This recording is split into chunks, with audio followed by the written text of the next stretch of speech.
Welcome to Somebody Pinch Me, the podcast that doesn't ask for your comfort, just your attention. Each episode, we break down the lies baked into everyday life in America, from the paycheck that won't stretch to the corporations cashing in on your burnout. Here, we talk about the truth they're counting on you to ignore or not notice. I'm Sonia in Cyber. Let's get into it. You ever hear someone say they support women and then watch them gut the agencies, programs, and protections that women and girls rely on? You ever feel like women's needs are invisible unless they're politically convenient? Yeah, me too. This is Somebody Pinch Me with Sonia and Cyber, and today, Erased: How this administration is harming women and girls. Let's start with the basics. Women make up over half the U.S. population. We're the majority of Medicaid recipients, we're the backbone of caregiving, we're the bulk of the part-time and service sector workforce. But under this administration, we're being erased. Not with one single law, but with 1,000 small cuts. Let's just say it out loud. This country is run by men who do not respect women. Not quietly, not behind closed doors, but openly, proudly, on microphones, at rallies, on national stages. These are men who brag about grabbing women without consent, men who call their daughters hot, who refer to women as nasty, too emotional, not attractive enough to assault, men who laugh off rape accusations, joke about puberty, and rank women like they're on some twisted reality show. These are not fringe figures. These are our senators, governors, presidential frontrunners, and now administration. And it's not just the language, it's the policies. They strip our reproductive rights, they defund maternal care and childcare, they slash protections against workplace harassment, they silence victims, prop up predators, and call it leadership. What we're witnessing isn't random. It's systemic misogyny with a podium and a budget, and it's cloaked in patriotism, faith, and family values. But make no mistake, this isn't about protecting women. It's about controlling us. They're not just disrespecting us with their words. They're dismantling us with their laws. These same men slashing access to abortion and contraception, they're also cutting funding for maternal health, cancer research, and domestic violence prevention. They crush efforts like the Gender Policy Council, the one federal body focused on equity for women and girls. They've gone after Medicaid and SNAP, knowing full well women, especially single moms and women of color, make up the majority of recipients. They've blocked paid leave, attacked equal pay protections, and undermined Title IX, all while pretending to be defenders of womanhood. They weaponize phrases like protect our daughters, then gut programs that would actually help our daughters survive, thrive, and be safe. And now they've even come after DEI programs, calling them divisive, when in reality, those are the policies that gave women, especially white women, a foothold in spaces we were never invited to before. This isn't about disagreement, it's about dehumanization. And if you think they'll stop with abortion, think again. They've already started coming after contraception, IVF, even divorce protections and marital rape protections in some states. Because the goal isn't to protect life, it's to control the bodies that create it. And let's talk about our girls, because what we normalize today, they'll be forced to navigate tomorrow. When men in power mock women, legislate our bodies, and treat our lives like political pawns, young girls are watching. They see what's allowed. They learn what's expected. And that damage, it doesn't wait until adulthood. It starts early.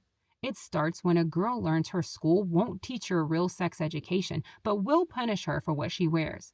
It starts when a 12-year-old hears lawmakers debate whether she should be forced to give birth if she's raped. It starts when a teenage girl is told to smile more, sit smaller, shrink herself, while the men who diminish her are praised for being strong leaders. And these laws, these attacks on abortion, contraception, maternal care, they're not just about women today. They're about erasing the freedom of the next generation before they ever get a chance to use it.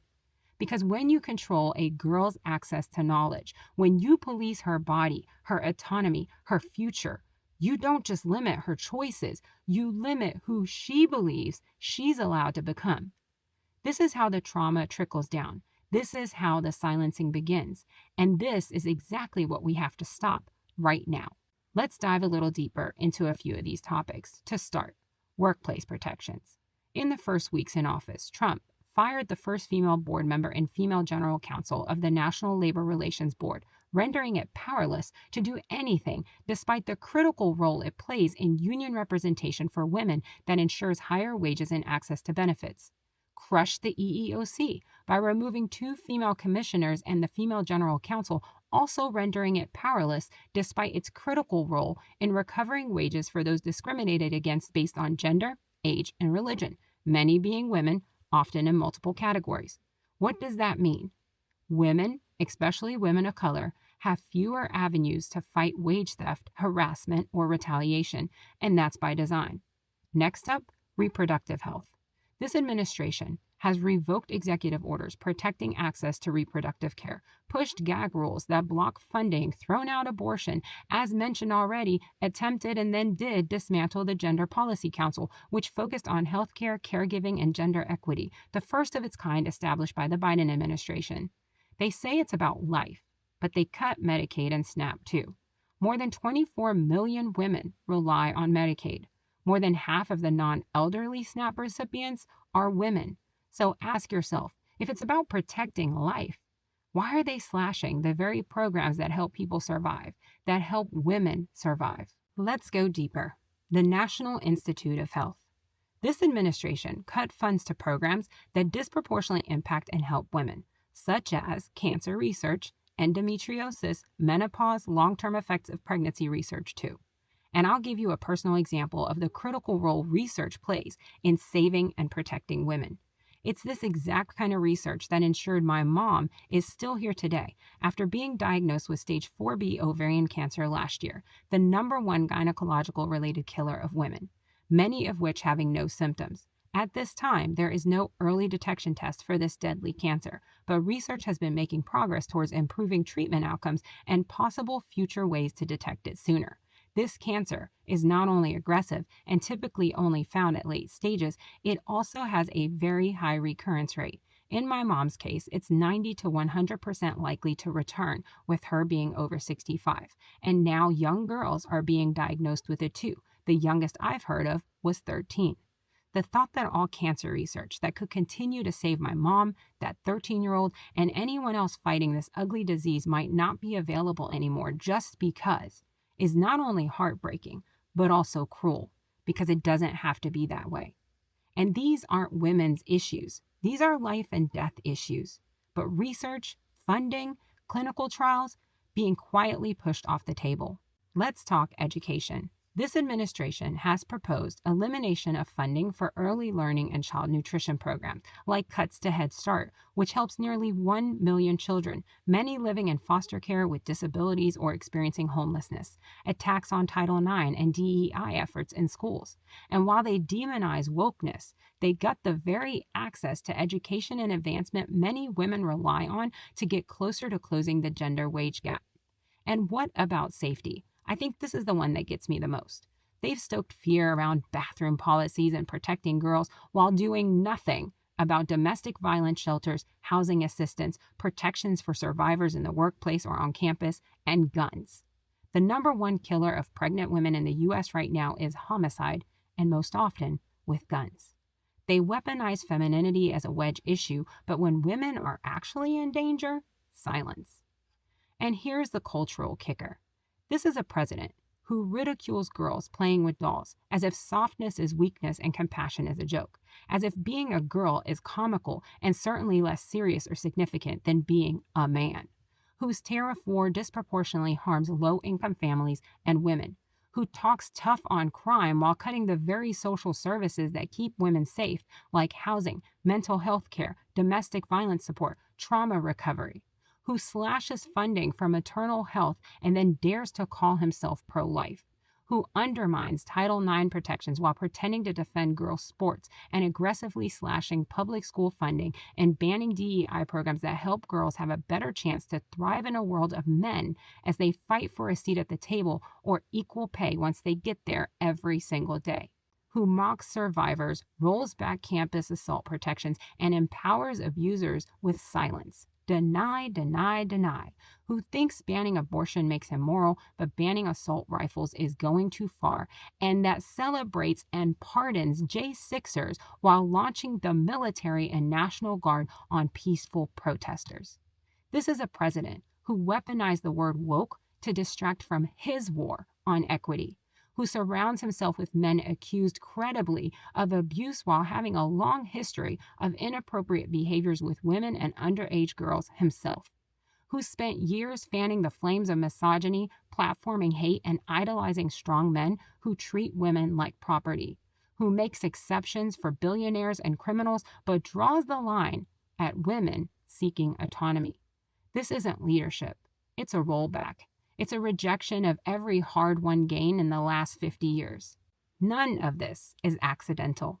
It's an agenda, a quiet one, disguised as budgeting or efficiency or family values, but it's about power. It's about control. The more invisible women's unique needs become, the easier they are to erase entirely. It's ideological, because if girls grow up empowered, questioning, confident, educated, they're harder to control. And we can't talk about this without naming one of the oldest tools used to keep women in their place: religious nationalism. More specifically, Christian nationalism, an ideology that says one religion, one gender, one version of family should define the laws of an entire country. It's not about faith, it's about power dressed up as morality, the kind that tells women our purpose is to serve, submit, and stay small. The kind that builds policy off of pulpits where our rights are seen as threats and our autonomy is framed as rebellion. Christian nationalism doesn't just push misogyny, it sanctifies it. It says women are vessels, not people. It tells girls they're sacred until they speak up, fight back, or say no. And then suddenly they're sinful, dangerous, disposable. This belief system has shaped the Supreme Court, state legislatures, school boards, and now it's shaping the bodies and futures of millions of women and girls, and not by accident. And if we don't call it out for what it is, political control wrapped in scripture, we're going to keep watching our rights vanish while they tell us it's holy. Now, before I wrap it up, I have to speak to the men that know something isn't right, but haven't quite accepted or acknowledged that. That feeling, that gut-turning doubt, it's trying to tell you something. I know you've been led to believe it's all just politics. You might even roll your eyes at feminists or equate feminism to man-hater, or tell yourself it's not all men to sleep a little better at night, while wholeheartedly believing it's just about protecting girls or keeping tradition alive. You're not seeing it, at least not yet. You've been fed a version of manhood built on dominance, not dignity, on fear, not strength, on control, not character. You've been told that your power depends on our silence, but real power doesn't shrink other people to feel tall. It listens, it protects, it grows. And if you're a man who's confused, uncomfortable, or just now starting to question what you've believed, good. Sit with it. Let it challenge you. Let it change you. Because this isn't just about what women are fighting against. It's about what we're trying to build. A world where your daughters, your partners, your students, your friends can exist fully and freely without having to earn their humanity in a court, in a hospital, or at a ballot box. You don't have to be the villain in this story. You can be the reason it changes. What's happening to women and girls in this country isn't random, and it isn't righteous. It's a calculated effort to shrink us in law, in language, in leadership. And it's coming from the same mouths that claim to protect us while quietly building a system that punishes our power. But we see it, and we name it, and we fight it together. Not just for ourselves, but for every girl watching, wondering if her voice will ever matter in a country like this. It will, because we're still here, louder, sharper, unrelenting. And we're not asking for a seat at the table anymore. We're flipping the damn table over. And maybe, hopefully, you'll decide to help. This was Erased: How This Administration is Harming Women and Girls. Remember, this isn't about party. It's about policy, It's about life. It's about doing what's right.